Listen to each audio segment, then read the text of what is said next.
Hello everyone. In this video we see the quick revision of the song. Start करते हैं. Toughness. Toughness क्या होता है? This is the area of the load deflection diagram up to fracture. अगर यहीं पे हमने modulus of toughness पढ़ना है तो क्या कहेंगे? मॉडुलस ऑफ टफनेस होता है this is the area of the stress strain diagram up to fracture. Resilience क्या होता है? Resilience is defined as area of the load deflection diagram elastic limit. Elastic. Modulus of resilience क्या होता है? Modulus of this is the area of the stress strain diagram in elastic limit. Okay, next point क्या है? Homologous temperature.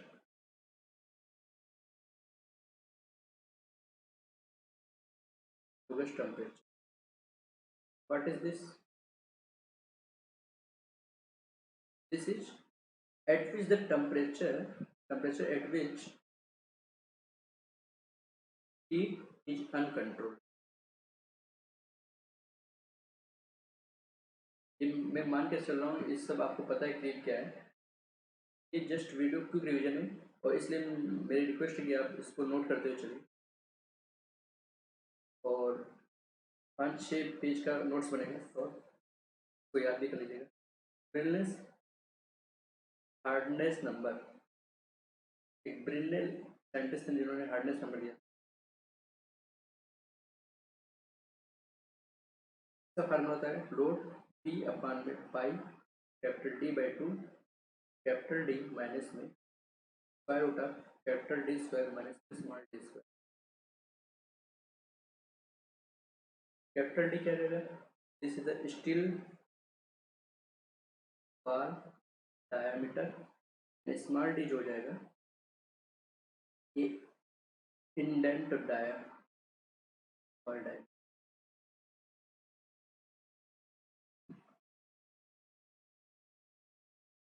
Mild steel का हम tensile load की diagram देख लेते हैं.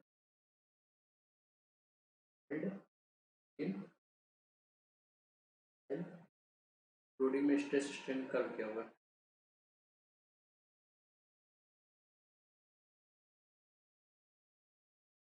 स्ट्रेस स्ट्रेन पहले स्ट्रेट जाएगा. कुछ लोग कर्व को थोड़ा ऐसे बनाते हैं, ये गलत है. ये स्ट्रेस से थोड़ा सटके होता है.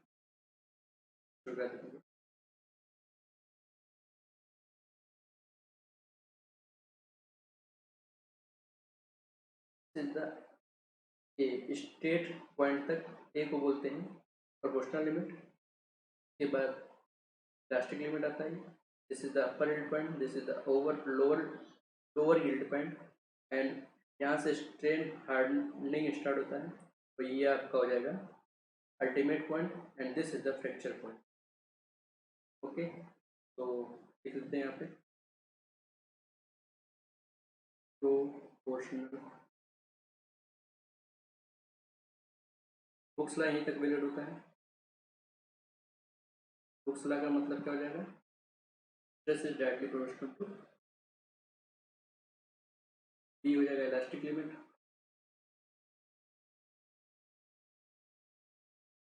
सी आपका अपर यील्ड पॉइंट है.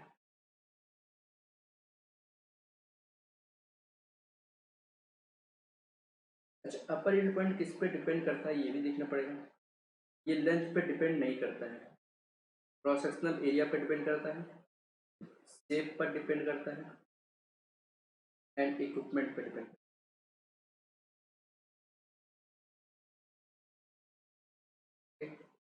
और बाकी तो बता दिया.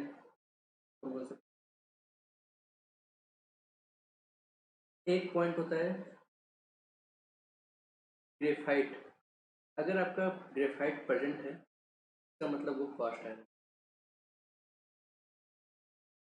अगर ग्रेफाइट नहीं है इसका मतलब वो माइल्ड स्टील। माइल्ड स्टील में ग्रेफाइट। फिर परसेंटेज ऑफ कार्बन देखते हैं।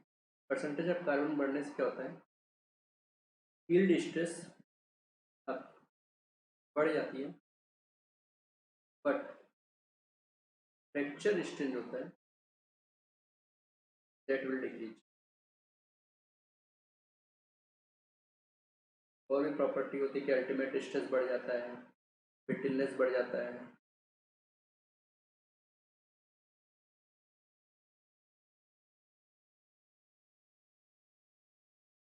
अब स्ट्रेस स्ट्रेन डायग्राम कुछ अदर मटेरियल का देख लेते हैं। जैसे वुड का कैसा होगा, स्ट्रेट, फिर थोड़ा सा कर्व हो जाएगा। कंक्रीट का भी ऐसे हो जाएगा, और रबड़ का इससे नीचे होगा। Concrete,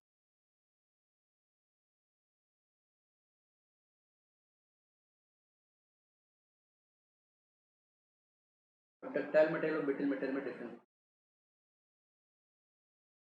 tile material, brittle. इसमें पोस्ट इलास्टिक स्ट्रेन कितना होगा, पोस्ट इलास्टिक स्ट्रेन जो हो जाएगा से 5% से ज़्यादा होगा, 5% से कम। एग्जाम्पल के लिए देखें, इसमें लेड आ जाएगा, माइल्ड स्टील आ जाएगी, कॉपर आ जाएगा। इधर रबड़, ग्लास, प्लास्टर।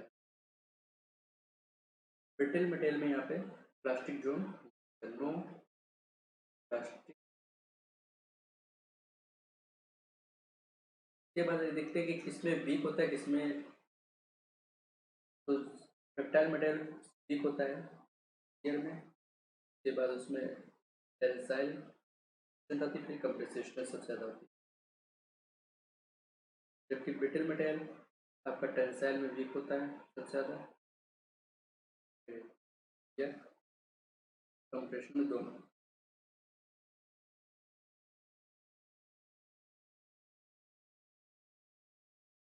ब्रिटल मटेरियल में एग्जाम्पल आपका कंक्रीट आ जाएगा। अब दोनों पे अगर अलग अलग लोडिंग लगाते हैं तो कैसा बिहेव करता है। डक्टाइल मटेरियल देखते हैं। अगर डक्टाइल मटेरियल में टेंसाइल लोडिंग लगाते हैं,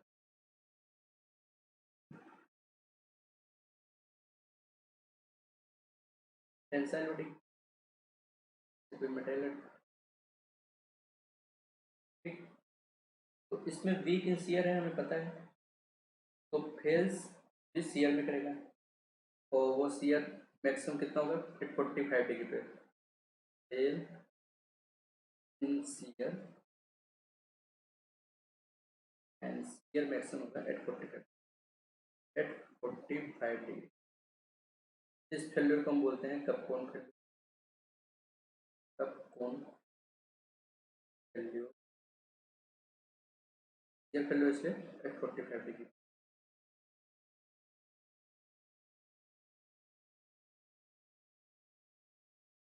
ठीक है, अब जैसा बन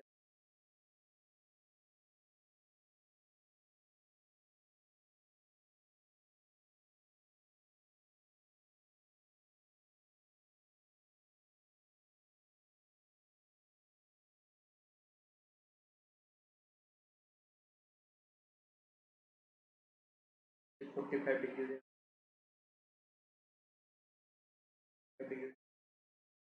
अगर ये कंप्रेशन लोडिंग नहीं हो डक्टाइल मटेरियल में,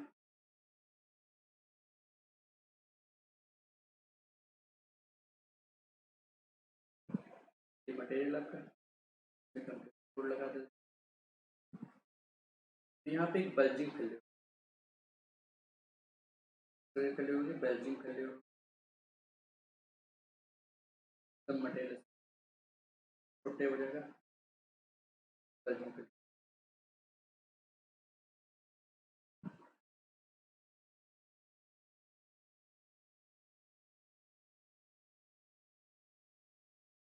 नेक्स्ट अगर ब्रिटल मटेरियल है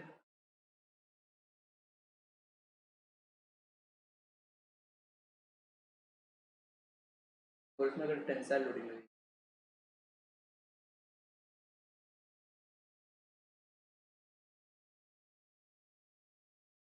टेंसाइल लोड लगा है तो ब्रिटल मटेरियल हमें पता है कि टेंशन में फेल्यूर वीक होता है, इसलिए टेंसाइल फेल्यूर होगा। ओके एंड 90 डिग्री पे टेंसाइल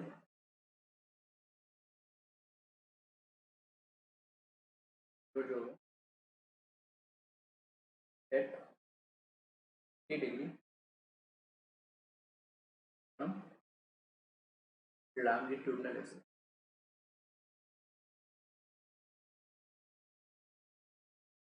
पूरा एक्सप्लेन नहीं कर रहे हैं, मटेरियल टूट जाएगा।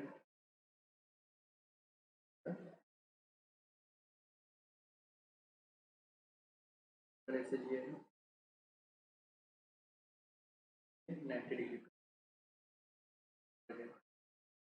और कंप्रेशन केस में ब्रिटल मटेरियल क्या हो जाएगा, कंप्रेशन में स्ट्रांग होता है इसलिए ईयर में फेल हो जाएगा। ओके फेल और 45 डिग्री पर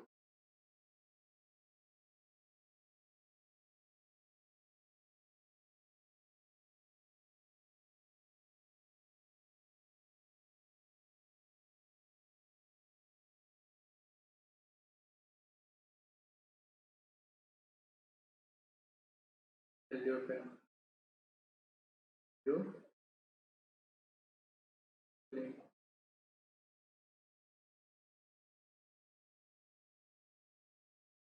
अगर आप टार्सन अप्लाई करते हैं तो मान लेते हैं टार्सन अप्लाई, तो जो डक्टाइल मटेरियल है tile material is soft. Okay क्या हो जाएगा, प्लेन फ्रैक्चर हो गया।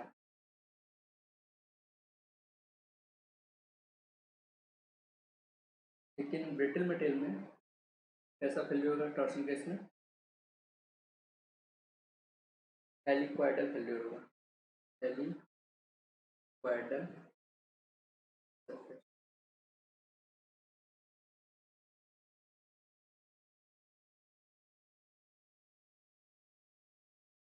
नेक्स्ट पॉइंट, अगर डक्टाइल मटेरियल की गेज लेंथ का फार्मूला क्या होगा, गेज लेंथ कितना होता है, equals to 5.65 square root of A naught. Next point, tenacity क्या होती है, टेनासिटी होती है रजिस्ट फेल्योर या fracture under tensile load. Tensile load लगता है तो उसके का जो फेल्योर होता है उसको रजिस्ट करने के लिए प्रॉपर्टी होती है, उसे बोलते हैं टेनासिटी। कुछ स्ट्रेस स्ट्रेन डायग्राम देख लेते हैं। अगर लीनियरली इलास्टिक मटेरियल है तो स्ट्रेट आ जाएगा, परफेक्टली इलास्टिक प्लास्टिक है ये हो जाएगा, ये हो जाएगा लीनियर, लीनियर इलास्टिक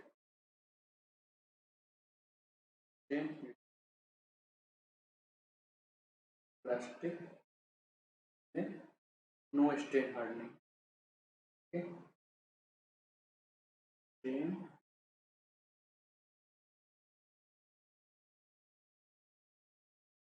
दूसरा एक आएगा लीन इलास्टोप्लास्टिक मटेरियल, तो यहाँ तक इलास्टिक है उसके बाद प्लास्टिक हो जाएगा, तो क्या हो जाएगा, कौन सा कर्व हो जाएगा, इलास्टोप्लास्टिक। आइडियल रिजिड की इसमें क्या हो जाएगा, स्ट्रेन जीरो हो जाएगा। ओके ये कर्व ऐसा बनेगा, हो जाएगा आइडियल। अगर आइडियल फ्लूइड की बात करें तो आइडियल फ्लूइड में हमारा स्ट्रेन परमानेंट होता है, कंटिन्यूस डिफॉर्मेशन। ओके,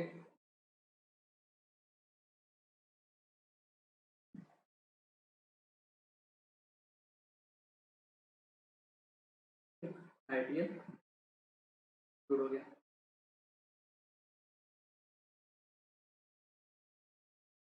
अब आता है एक इस तरह का आप कर्व देखेंगे, ये बोलते हैं linear elastic with strain hardening.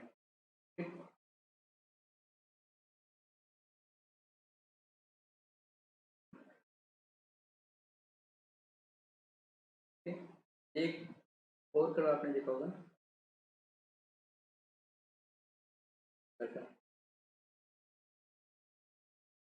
इसे बोलते हैं rigid plastic, rigid plastic having strain hardening.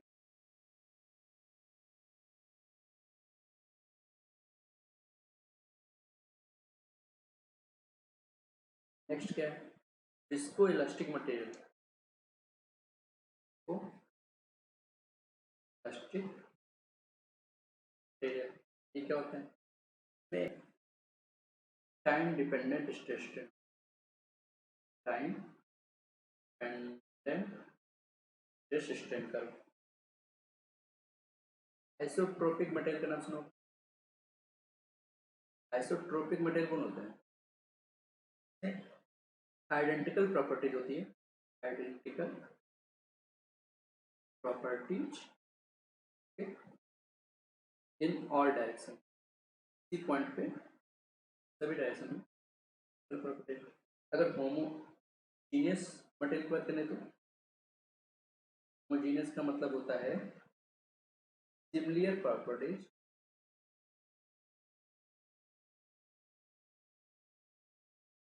Similar properties through out, through out,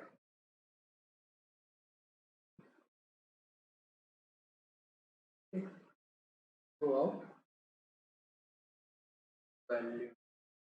मतलब यहाँ पे तो एक पॉइंट पे थी कि सभी डायरेक्शन में, यहाँ पे सभी पॉइंट पे सेम प्रॉपर्टी हो।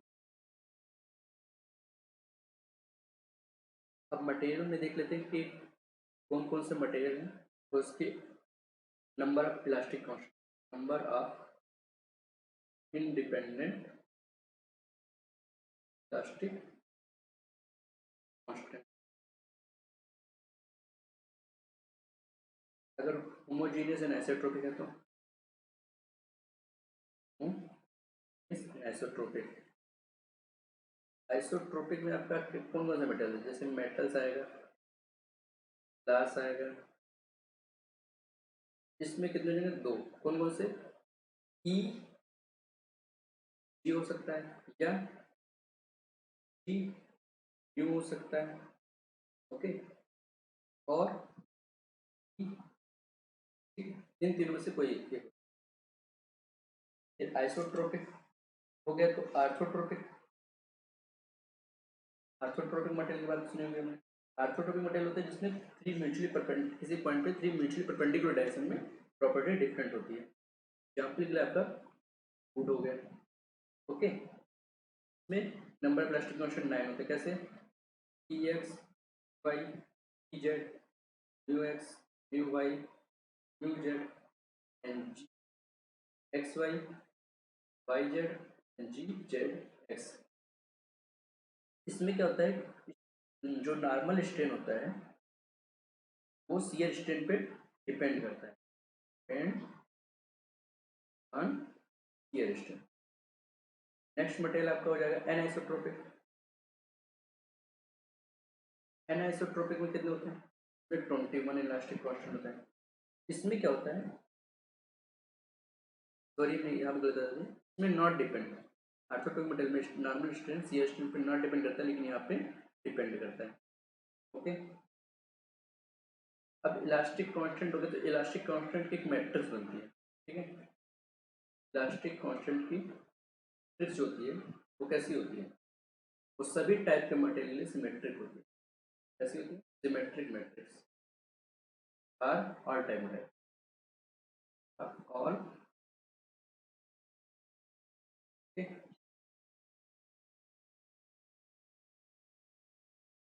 हम डिफ्लेक्शन देख लेते हैं कि सेल्फ वेट का डिफ्लेक्शन क्या होगा। सेल्फ वेट डिफ्लेक्शन,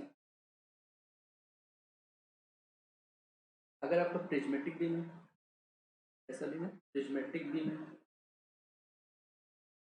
तो उसका जो डेल्टा हो जाएगा वो क्या हो जाएगा, सेल्फ वेट का गामा एल स्क्वायर बाई 2। मान के समझ कि आपको ये सब नोटेशन पता है। गामा क्या है, यूनिट वेट है, और आपका कोनिकल कोनिकल बीम है, तो इसमें क्या हो जाएगा, गामा एल स्क्वायर बाई 6। तो दोनों ही पे क्रॉस सेक्शनल एरिया पे डिपेंड नहीं करते, ये क्वेश्चन पूछा जाता है, ठीक है। हाँ डिपेंड आता है क्रॉस सेक्शनल। अगर डिफ्लेक्शन देखना, इस टेपर्ड बार का कितना हो जाएगा, ये डी1 है, तो जो डिफ्लेक्शन हो जाएगा क्या हो जाएगा, एल अपन में 5/4 डी1 डी2 चलेगा, ये अपन के ई से। ओके,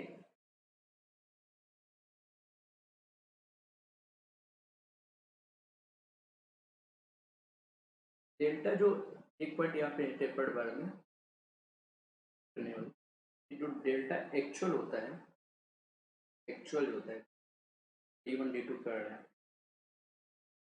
वो डेल्टा एवरेज डायरेक्टर अधिक होता है।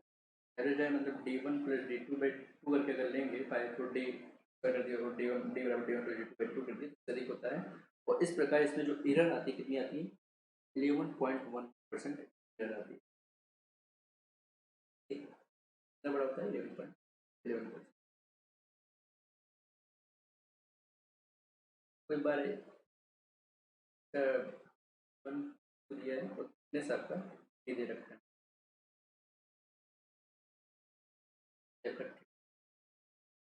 डिफ्लेक्शन कितना देगा, मान में b2 minus B into thickness E, यहाँ पे एल एन।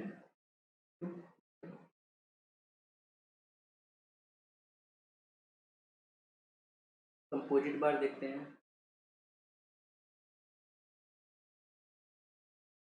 कंपोजिट बार में कुछ होगा A1 1 2, यहाँ पे टेंस लोड लगाया P, तो इसमें जो फार्मूला जो बनेगा P equal to P1 plus P2 हो जाएगा दूसरा, तो डिफ्लेक्शन पहले में और दूसरे में बराबर हो जाएगा, ठीक है।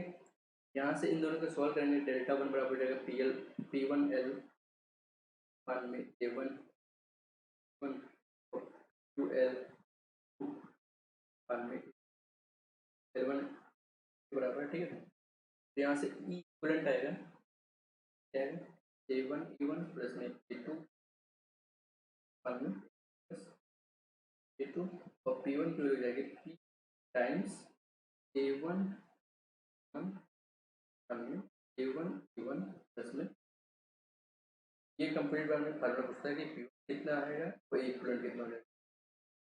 ओके, अब आगे बढ़ते हैं नेक्स्ट क्वेश्चन का इम्पैक्ट लोडिंग।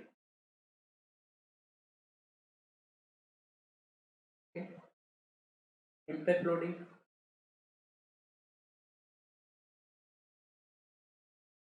एच हाइट से अगर गिराया गया, ठीक है, सिग्मा इसमें डायनेमिक जो होता है, डायनेमिक स्ट्रेस होता है, सिग्मा स्टैटिक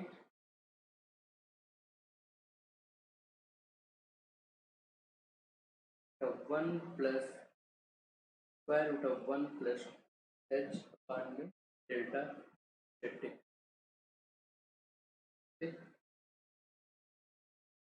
यहाँ पे एक चीज impact factor, impact factor, impact factor जो होता है उसको बोलते हैं सिग्मा डायनेमिक हमने सिग्मा स्टैटिक, दो से बड़ी होगी, दो या दो से बड़ी होगी। अगर सडन इम्पैक्ट है, सडन इम्पैक्ट है इसका मतलब क्या हो जाएगा, एच बराबर जीरो, एच बराबर जीरो, तो ये इम्पैक्ट फैक्टर कितना हो जाएगा, इम्पैक्ट फैक्टर इस समय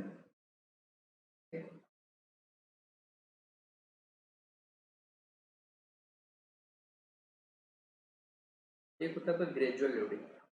ग्रेजुअल लोडिंग, ग्रेजुअल लोडिंग में मतलब ये होता है कि जो डिफ्लेक्शन की डेल्टा ग्राफ है कुछ ऐसे है, ठीक। यहाँ पे जो स्ट्रेन एनर्जी आती है वो होती है हाफ पी डेल्टा, डेल्टा बराबर होता है डेल्टा ग्रेजुअल, ठीक। तो बोलते हैं स्क्वायर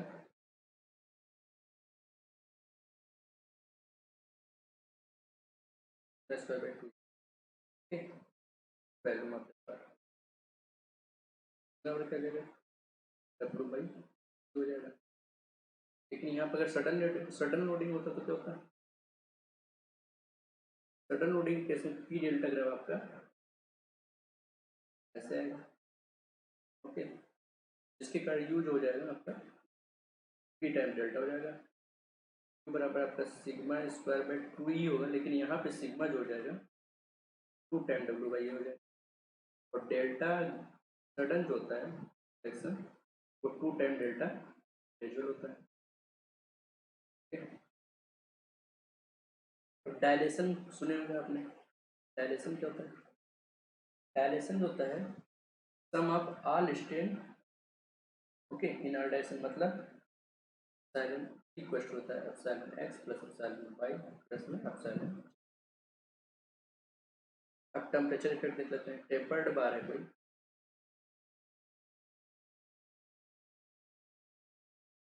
टेम्पर्ड बार, ठीक है, फिक्स है।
एक टेपर्ड बार है आपका,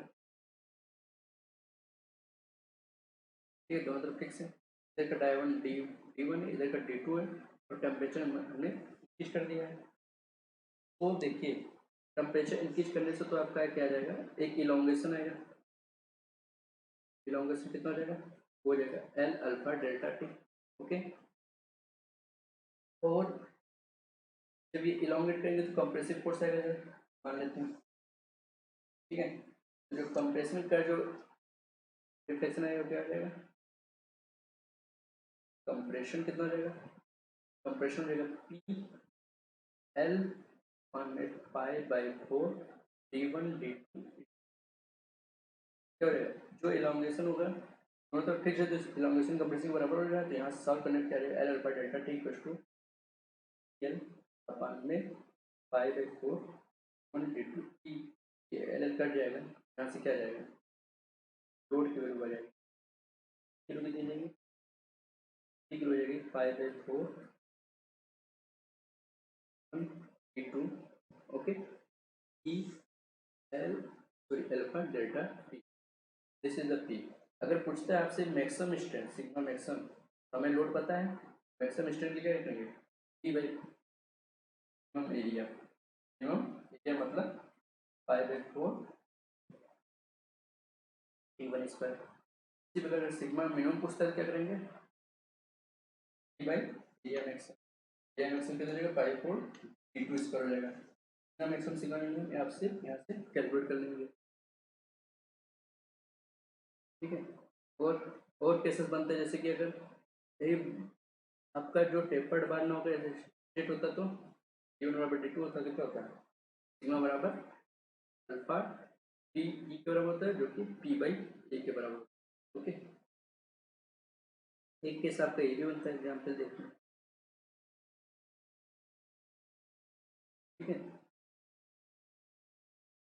यहाँ पे क्या होगा, यहाँ पे भी हमने टेम्परेचर क्या किया है, इंक्रीज किया है। ये जो होगा आपका देखिए,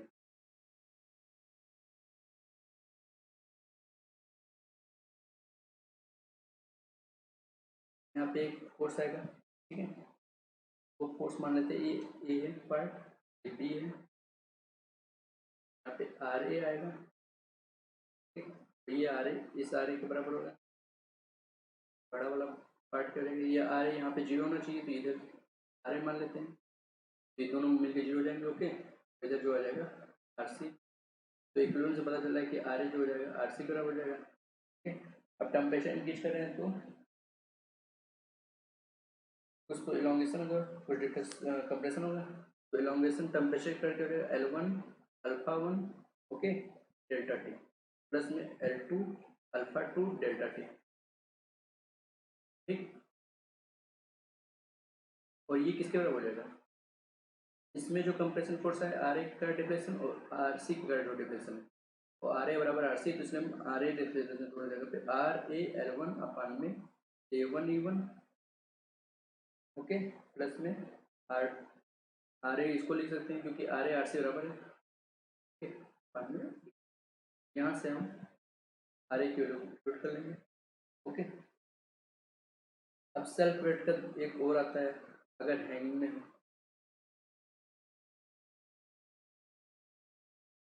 अगर सेल्फ वेट है फिर डिफरेंशियल निकाल मान लेते हैं, ये 2D है, ये D है, ये हो जाएगा आपका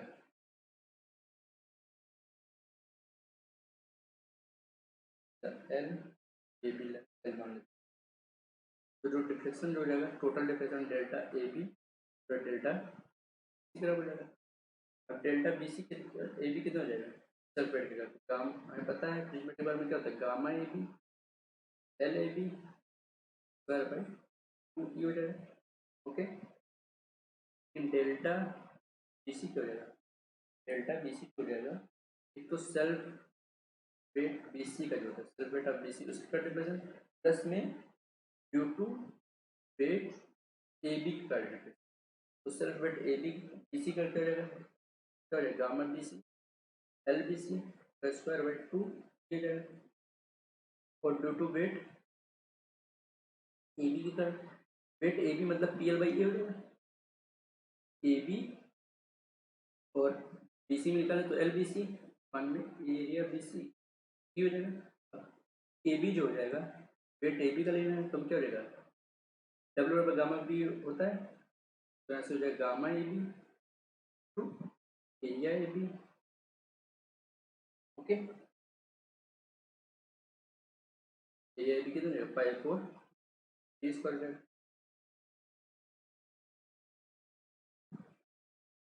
अब टेम्परेचर का एक मटेरियल देखिए, कोई बार है उसको न्यूट्रल बार है, तो मैंने एक साइड से क्या किया है रेजिस्टेंट कर दिया और टेम्परेचर इंक्रीज कर दिया, तो अगर रेस्ट्रेंट है आपका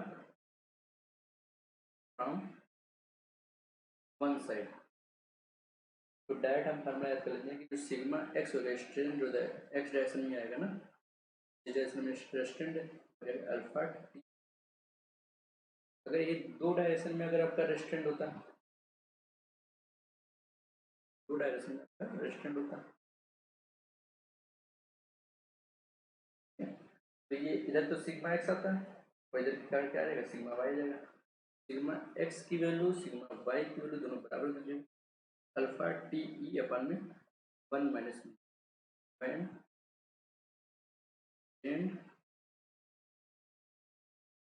इन टू डायरेक्शन।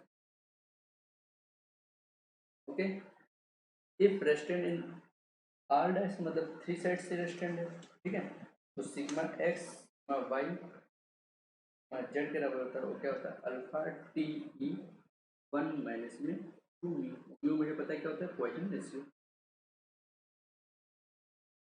एक टेम्परेचर कार्ड और आता है फार्मूला क्वेश्चन, अगर ऐसे है कोई बार, ये मान लेते हैं ठीक है, यहाँ पे एल्युमिनियम लगा है, ये नीचे आपका स्टील लगा है, दोनों तरफ से ठीक है। देखिए टेम्परेचर तो इंक्रीज कर रहे हैं तो इलांगेशन होगा, और इलांगेशन होगा तो उसके कारण दोनों तरफ फिर सपोर्ट, इसके कारण फोर्स आएगा ठीक है। लेकिन हमें पता है कि एक चीज़ हमें पता होता है कि अल्फा जो होता है एल्युमिनियम का इससे बड़ा होता है ठीक है। तो जो फोर्स कंप्रेशन इंक्रीज करने क्या होगा, में अल्फा बड़ा होता है उसमें क्या होगा, कंप्रेशन फोर्स आएगा, कंप्रेसिव फोर्स आएगा, और स्टील में क्या आएगा, टेंसाइल फोर्स आएगा, कंपेरेटिवली टेंसाइल फोर्स आएगा। तो पहले तो हम एल्युमिनियम का देख लेते हैं, टेम्परेचर क्या हो जाएगा, elongation L aluminium alpha aluminium delta T, plus में एल्युमिनियम में कंप्रेसिव फोर्स आ रहा है तो इसके का जो डिफ्लेक्शन आ जाएगा माइनस में मान लेते हैं पी एल्युमिनियम, और length of aluminium area of, ये किसके बराबर होगा, स्टील में जो कंप्रेशन इलांगेशन होगा, पहले तो इलांगेशन होगा स्टील में L steel alpha steel delta T, और मैंने बता दिया कंपेरेटिवली टेंसाइल फोर्स आएगा तो इसमें आता है पी स्टील एल स्टील अपन ये स्टील, ये आपको याद रखना है, और यहाँ से आप पता होना चाहिए तो तब पी एल्युमिनियम पी स्टील जो होगा बराबर होगा ठीक है। दोनों करने से आपको रोड की वैल्यू पता चलेगा।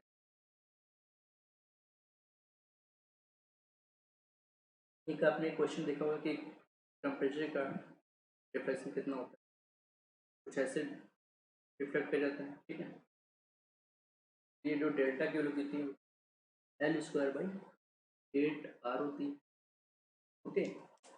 यहाँ पे एल हो जाता है, यहाँ पे L plus alpha delta T L हो जाता है टेम्परेचर वेरिएशन का। तो यहाँ पे जो डिफ्लेक्शन ये भी आता है क्या है, आर किलो रखेंगे, यहाँ पे L square alpha delta T L square by 8 H normal ठीक, ये दो फार्मूला इसमें याद रखेंगे। आपको स्ट्रेन मैट्रिक्स स्ट्रेस मैट्रिक्स देख लीजिए क्या होता है, स्ट्रेस स्ट्रेस मैट्रिक्स क्या हो जाएगा कैसे, sigma x x normal stress, tau x y, tau x z, tau y x, sigma y y, tau y z, tau z x, z y, Z.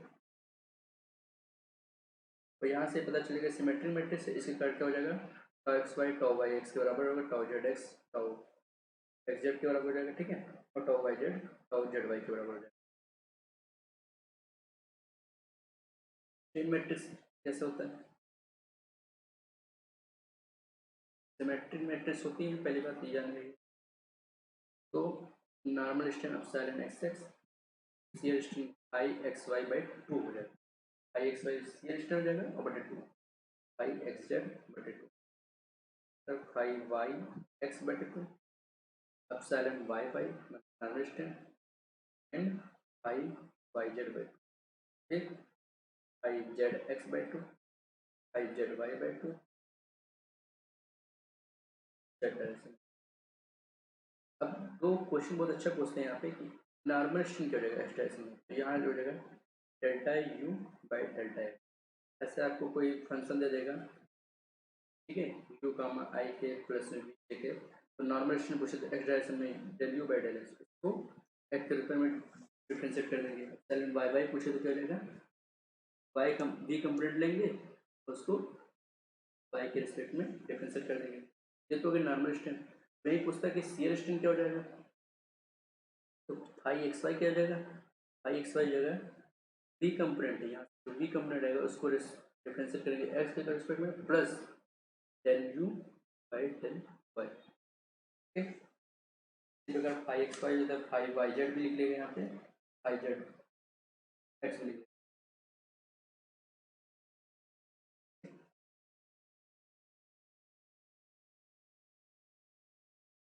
आपने एक फॉर्मूला पढ़ा होगा ए बराबर 2g 1 प्लस में, okay, plus two 3k 1 minus plus two अब क्या हो जाएगा 9kg 1 में k प्लस में g। Volumetric strain del V upon V क्या हो जाएगा epsilon V equals to epsilon x plus epsilon y epsilon z क्या बोलते हैं सिग्मा एक्स प्लस में सिग्मा वाई, अगर नो डायरेक्शन में जैसे तो अपान में ई 1 माइनस में। अगर परफेक्टली प्लास्टिक मटेरियल है और परफेक्ट प्लास्टिक मटेरियल है क्या हो जाएगा perfectly plastic material delta V equal to zero हो जाएगा, अगर स्ट्रेन क्या हो जाएगा जीरो हो जाएगा, उसकी म्यू की वैल्यू क्या जाएगी 0.5 होगी, ठीक है। ये परफेक्टली प्लास्टिक के लिए वॉल्यूमेट्रिक स्ट्रेन,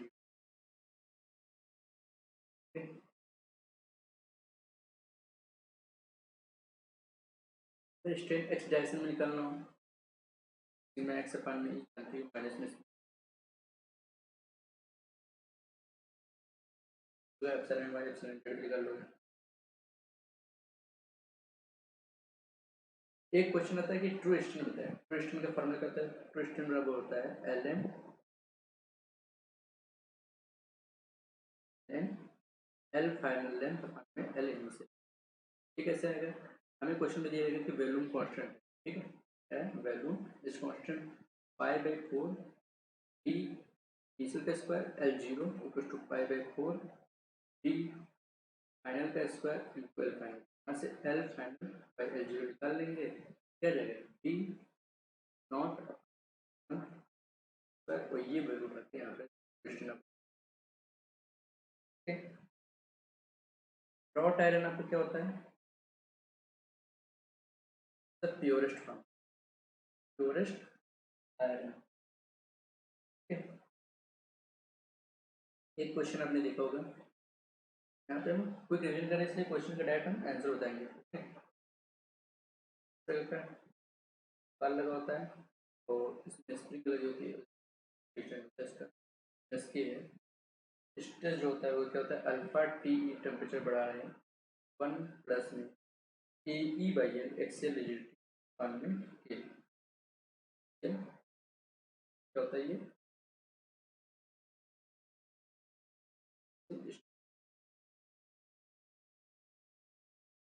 अगर यहीं पे रिजिड है तो रिजिड के केस में दो केस बनता है, यहाँ पे एक होता है रिजिड है, एक तो यहाँ पे क्या हो जाएगा के बराबर इन्फिनिटी हो जाएगा, की हो जाएगी अल्फा ई ई हो जाएगी, और ये पे स्पेस है के बराबर जीरो हो जाएगा, सीमा हो जाएगा नो स्ट्रेस, तो केस बनता है।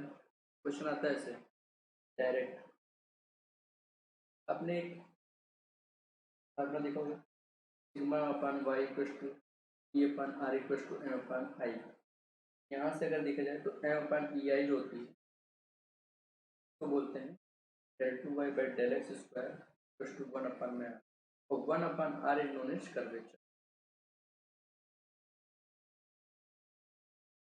कर्वेचर हो जाएगा this is the radius of the curvature, the radius is this 1 upon R को कर्वेचर, तो चीज पूछते हैं कर्वेचर तो 1 अपान आर और रेडियस पूछते हैं आर, ओके।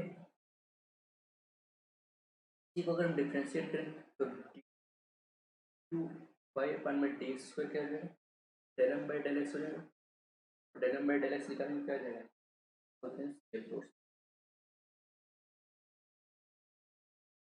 से डिफरेंशिएट करें ई आई यहाँ पे आ जाएगा, ओके ई आई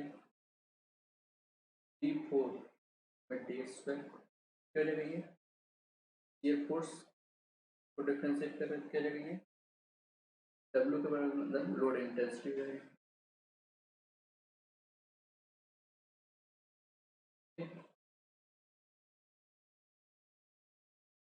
अब कुछ हम डैट रिजल्ट देख लेते हैं, ट्रेंगुलर लोड है सिंपली सपोर्टेड में ट्रेंगुलर लोड है डब्ल्यू, ठीक है, आर ए की वैल्यू हो जाएगी W L by 6 kilo W by bending moment का डायग्राम कुछ ऐसा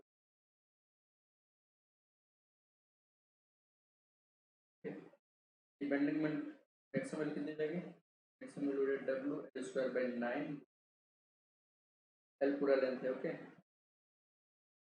ये मैक्सिमम कहाँ होगा ए से एल बाई रूट ये 3 डिग्री का कर्व बनेगा जब हमें पता है कि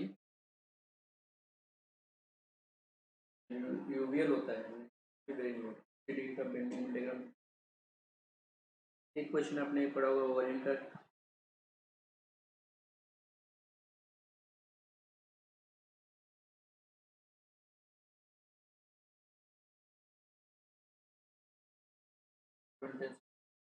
ओवरहैंग ये लेंथ एल मान लेते हैं दोनों साइड का ओवरहैंग ये मान लेते हैं तो मैक्सिमम बेंडिंग मोमेंट पड़ा हुआ W by 8 L square minus में 2 A square okay maximum negative moment के बाद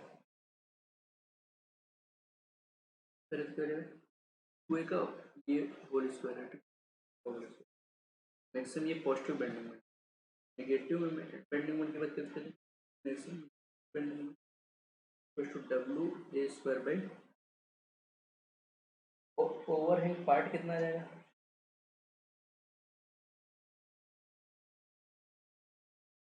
ये हो जाता है ए बाद में एल प्लस 2 ए जो कि कितना परसेंट है 20.71%।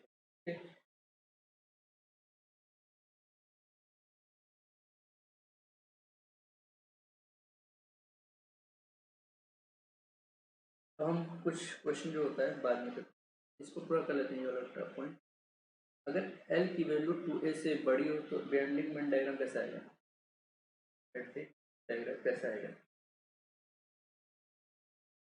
ऐसा आएगा एल जो 2a से छोटा हो तो कैसा आएगा बेंडिंग मोमेंट चलेगा एल 2a के बराबर हो जाएगा डायग्राम कैसा आएगा टच करते हो जाएगा